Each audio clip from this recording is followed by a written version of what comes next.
안녕하십니까, 이찬희 변호사입니다. 제가 한 몇 년 동안 축산만 하고 다녔는데 모처럼 주제 발표를 하려다 보니까 상당히 당황스럽습니다. 이처럼 좋은 기회를 제공해 주신 우리 아주뉴스 코퍼레이션의 곽영일 회장님과 아주 가족 여러분께 진심으로 감사의 말씀을 먼저 드리고 시작하겠습니다.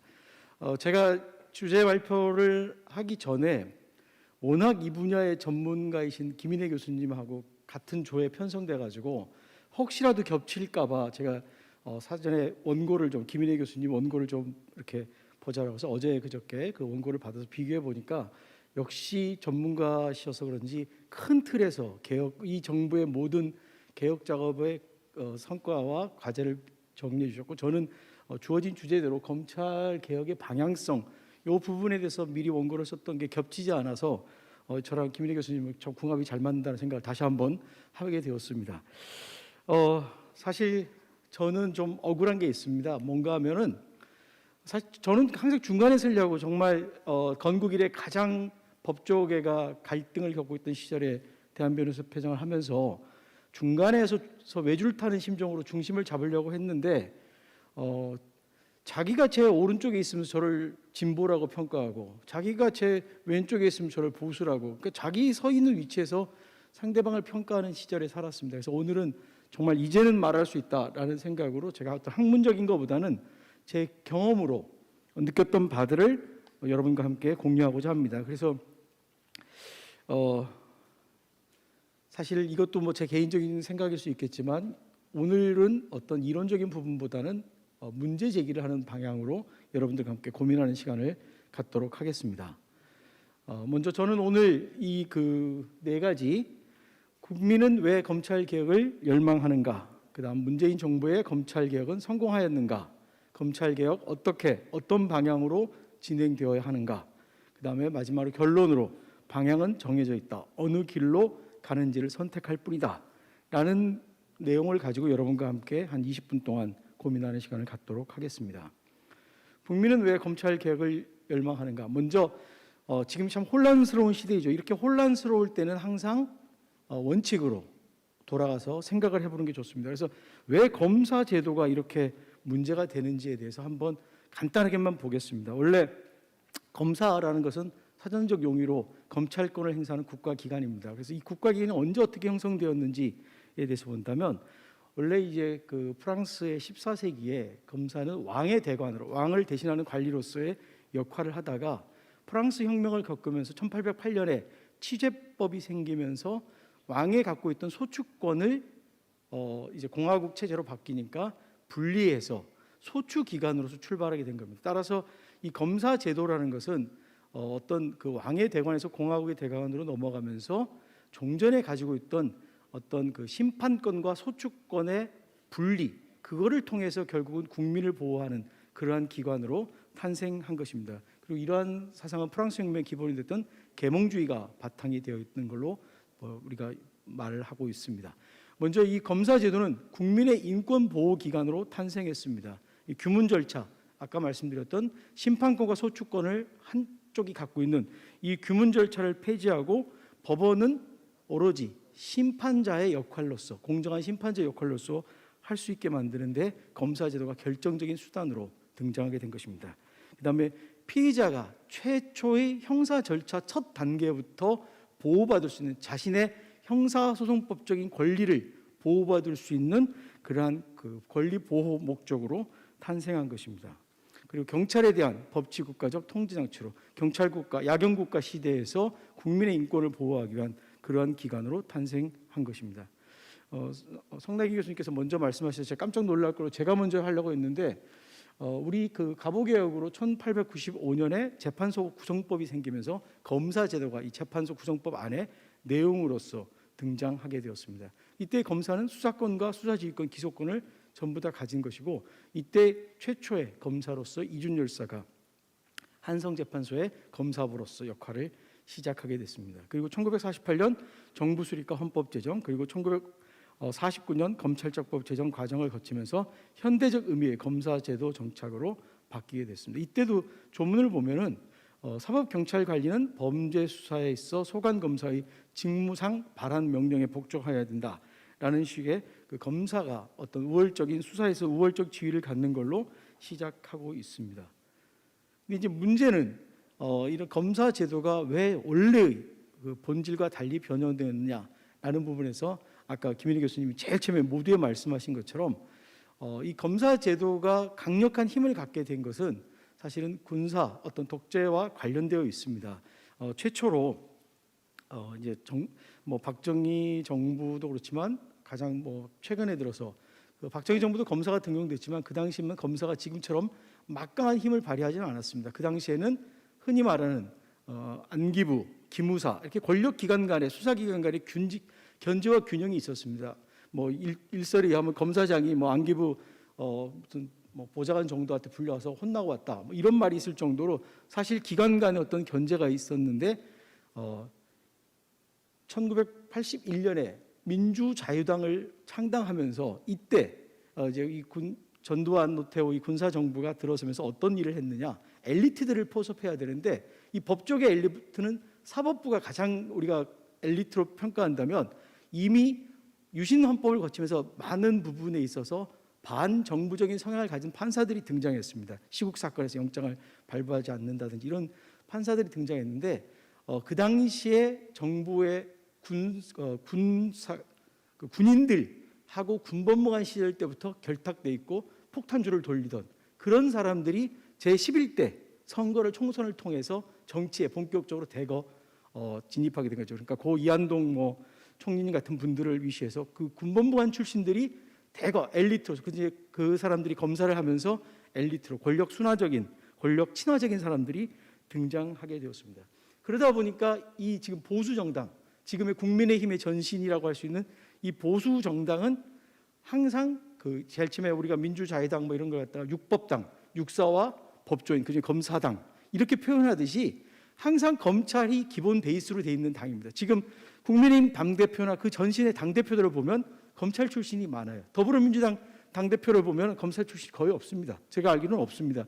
이렇게 진보는 검찰에 대한 반발과 개혁을, 그다음 보수는 검찰을 기본으로 하는 이런 갈등이 지금까지 있으면서 정부가 바뀌면 검찰 개혁이 확 추진되었다가 또 소강생태로 다시 복원하고 이러한 악순환이 반복했습니다.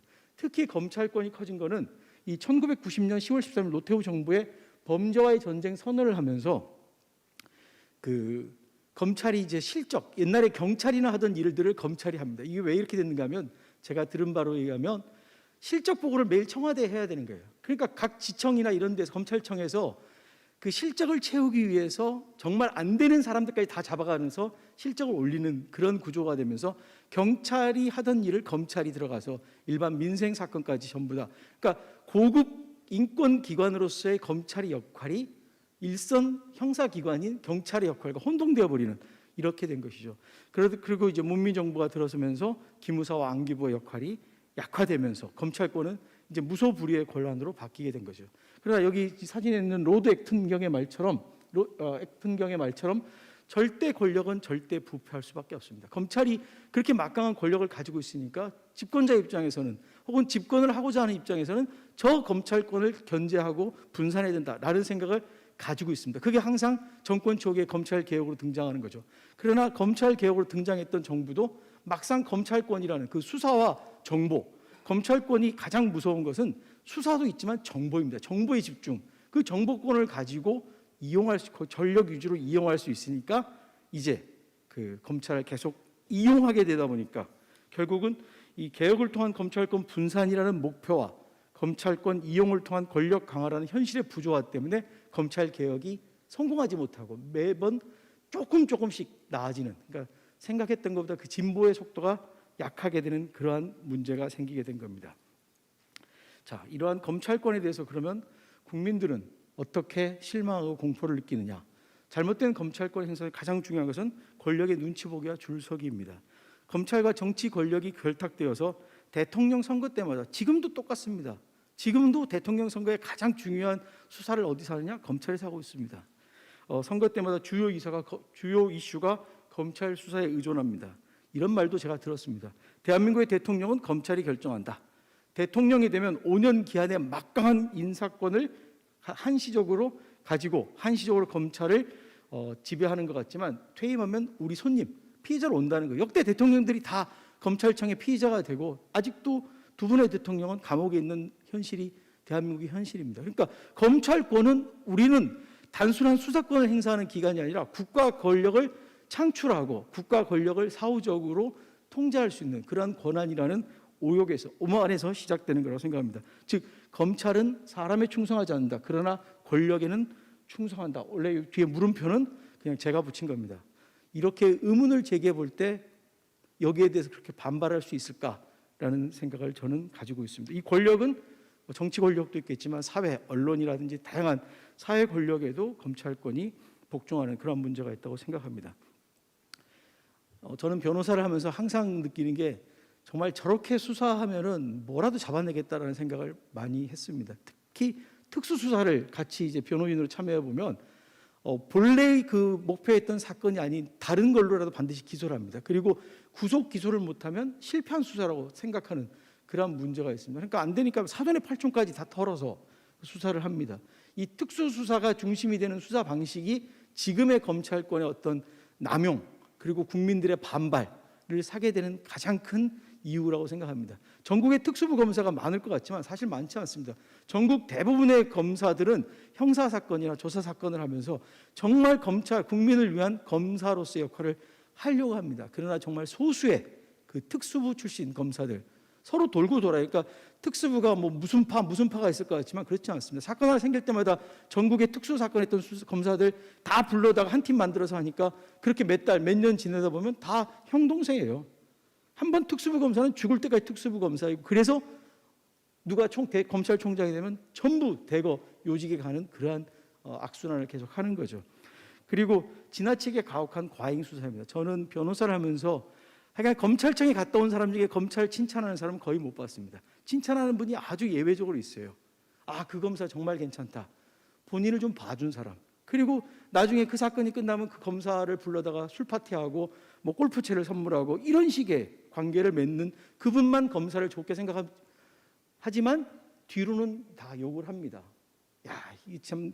그런데 더더군다나 가혹한 수사를 당한 사람들, 이런 재벌 회장이라든지 뭐 고위공직자, 심지어는 같은 동기인 그 검사도 수사받다가 자살을 하게 되는 이러한 가혹한 과잉 수사, 이거는 검찰의 문제라고 생각합니다. 물론 조국 전 장관에 대한 평가는 다양할 수 있습니다. 그러나 제가 또 이렇게 말하면 또 저를 또 좌파라고 생각할지 모르겠지만 그렇게 먼지 털어서 수사를 하는 경우에 대한민국에서 안전할 사람, 대한민국의 범죄는 단 하나라고 하잖아요. 들킨 죄. 그렇게 하면 먼지를 터는데 먼지가 안 날 수 있겠습니까? 그렇게 하는 가혹한 수사 방식은 검찰권에 이제 바뀌어야 되지 않을까. 그래서 의사가 환자를 고치려면 환부를 도려내야지 환자를 죽여서야 되겠는가라는 문제점. 그다음에 수술을 한다고 할지라도 그 환부만 정확하게 도려내야지 주변에 깊은 흉터를 남겨서 그 사람이 평생 상처를 줘서야 되겠는가라는 점을 검찰 수사 방식에 있어서 근본적으로 한번 생각해 봐야 되지 않을까라는 생각을 합니다. 검사에 대한 부정적 시각, 지나친 엘리트 의식. 검사 최고의 엘리트죠. 그런데 그 엘리트가 엘리트라고 표시하는 순간 엘리트가 되지 않습니다. 그다음부터는 질시의 대상이 됩니다. 근데 검찰은 어느 자리에 가도 본인은 검사입니다. 검사를 하고 변호사를 한 지 10년이 돼도 내가 옛날에 뭐 했을 때는 무슨 지청장 했을 때는 아직도 최고의 엘리트라고 생각해요. 자, 그다음 법 위에 존재하는 권력, 사건을 덮을 수 있다고 생각합니다. 그다음에 제 식구 감싸기. 그래서 검찰 수사권이라는 칼날은 살아있는 권력에 대한 하수인으로서는 칼집 속의 칼날에 불과합니다. 그러나 죽은 권력, 우리가 박영수 특검이 박근혜 대통령 국정농단 사건 하면서 했잖아요. 그때 죽은 권력이었어요, 사실. 살아있는 권력에 도전한 거는 윤석열 총장이 총장 재임 시에 울산이라든지 이런 현 권력에 도전했다 결국 나갔잖아요. 그리고 살아있는 권력에 저는 아까 특검에 대한 무용론들이 나왔고 저도 스폰서 검사 특검을 했었는데 특검 중에 정말 살아있는 권력에 도전한 특검이 있습니다. 바로 허익범 특검입니다. 이 허익범 특검이 제일 처음에 취임했을 때 인터뷰했던 기사에 이게 있습니다. 오직 증거가 가리키는 방향으로 가겠다. 그때 물특검이니 특수수사 경험이 없느니 별별 비난을 다 받았는데 결국 이 말대로 오직 증거가 가리키는 방향으로 같습니다. 그래서 정말 살아있는 권력, 대권 후보로 거론되는 현 권력의 실세를 결국은 실형을 선고하게 만드는 그러한 역할을 했습니다. 검사의 기본 자세는 이런 허위범 특검처럼 주변에 어떤 것이 아니라 오직 증거가 가리키는 방향으로 가야 된다라고 생각합니다. 검찰의 생각은 그래서 국민은 검찰이 두렵습니다. 탈탈 털면 난 죽는다. 그다음 그런 검찰이 싫다. 그래서 검찰이 변해야 된다. 이런 것 때문에, 이런 주권자인 국민의 자기 방어 본능 때문에 문재인 정부 초창기에 검찰 개혁에 대해서 압도적인 지지, 80%가 넘는 검찰 개혁의 지지가 있었습니다. 그러면 문재인 정부의 검찰 개혁은 성공하였는가? 우리 김인혜 교수님 성공하신 걸로 보시지만 저는 그렇지 않습니다. 이것은 완전한 성공도 완전한 실패도 아닌 반반입니다. 검찰권이 약화된 건 맞습니다. 인사에 대한 불만이라든지 이념적 갈등으로 검사 내부에서 견제와 균형이 이루어졌습니다. 그다음 검찰 외부, 경찰에 대한 수사권의 일부 이전, 공수처의 출범 이런 걸로 검사의 외부에서의 견제가 시작되었습니다. 그런데 문제는 절반의 실패입니다. 왜? 모든 개혁은 초기에 완벽하게 이루어집니다. 김영삼 대통령이 군부를 없앤 건 하나회를 초창기에 완전히 없앴기 때문에 가능한 겁니다. 그러나 지금 제일 처음에는 그 검찰의 칼로 적폐 수사를 하다가 나중에 검찰을 개혁하려니까 그 칼자루를 쥔 손을 벌릴 수가 없는 거죠. 그 칼은 계속 휘둘러질 수밖에 없습니다. 그리고 이중잣대, 우리는 맞고 너희는 틀렸다. 지금 검사 인사라든지 피해사실 공표라든지 수사 관행, 과연 전 검찰과 지금 현 정부의 검찰이 달라진 게 뭐가 있는지에 대해서 한번 고민을 해볼 필요가 있다고 생각합니다.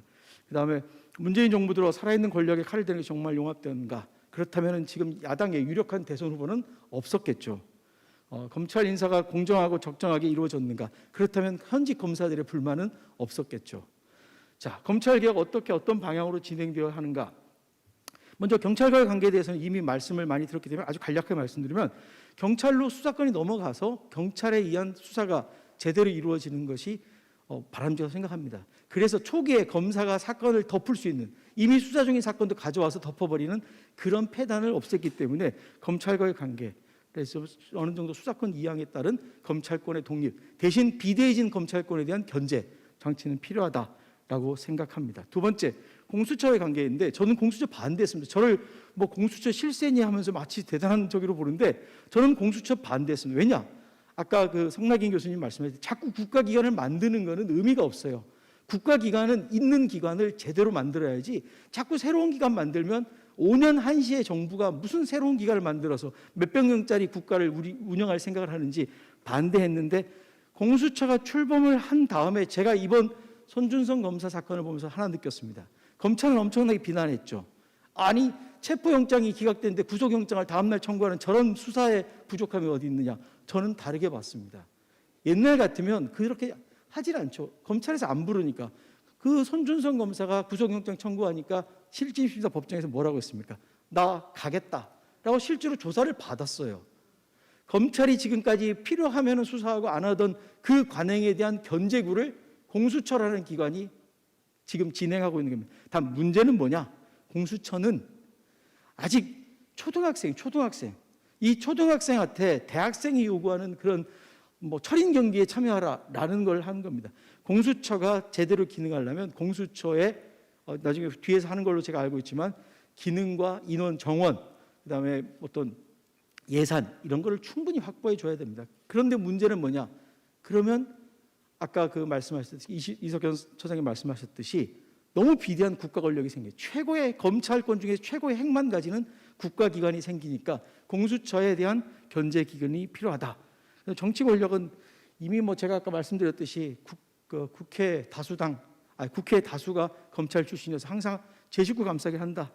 언론과의 관계, 이거는 제가 딱 일부만 말씀드리겠습니다. 왜 언론은 검찰이 약한가? 서열주의 사회에서 가장 엘리트인 기자가 더 엘리트인 검사한테 승복을 하는 거예요. 그리고 그보다 더 중요한 게 있습니다. 기자가 너무 많아요. 그러다 보니까 정보를 독점하고 있는 검찰이 주어지는 기사에 익숙해야지 생존할 수 있습니다. 기사를 가지고 장난을 치는 거죠. 그래서 뭐 채널 A 사건이라고 하지만 이번에도 결국은 어느 언론사가 그 기사를 가지고 특종을 내느냐, 이 경기가 돼버리는 거예요. 그래서 언론과 기자의 관계에 있어서도 재정립이 좀 필요하다라고 생각합니다. 자, 제가 마지막으로 끝내겠습니다. 제 경험을 말씀드리면 윤석열 총장 주도에 의한 인사와 추미애 장관 주도의 인사 때 제가 공교롭게 두 날 다 부장검사들이랑 저녁 모임이 있었습니다. 윤석열 총장님 주도에 의한 인사 때 검사들의 불만이 엄청났습니다. 이런 기수 파괴나 서열 파괴, 이런 능력을 고려하지 않은 이런 인사에 대한 불만이 엄청났습니다. 추미애 장관 인사 때 저는 손발 자르기 인사라고 해서 엄청나게 비난이 있을 줄 알았는데 다 그 인사에 승복을 했습니다. 검찰 인사는 공정해야 되는 거죠. 그 검찰 인사는 내부뿐만 아니라 정치 권력으로부터 공정해야 된다라는 말씀을 드리고 싶습니다. 자, 방향은 정해져 어디로 가느냐? 검찰을 왜 개혁하느냐? 국민과 검찰을 위하여. 검찰은 어떻게 개혁되느냐? 견제와 균형의 원칙 아래서 상생 발전하는 방향으로. 그다음에 검찰 개혁의 최종 목적지는 원래 검사 제도가 탄생한 것처럼 국민의 인권 보호를 위해서 검찰이 그 방향을 설정해야 된다라고 생각합니다. 좀 길었는데 제 경험이 너무 많아서 그런지 시간이 좀 짧은 것 같습니다. 나중에라도 다시 한번 이 부분에 대해서 말씀을 드릴 수 있는 기회가 있었으면 좋겠습니다. 오늘 이 자리가 검찰이 바로 서서 정말 국가기관으로서 제대로 활동할 수 있는 그런 시간이 되기를 바람하지 않습니다. 감사합니다.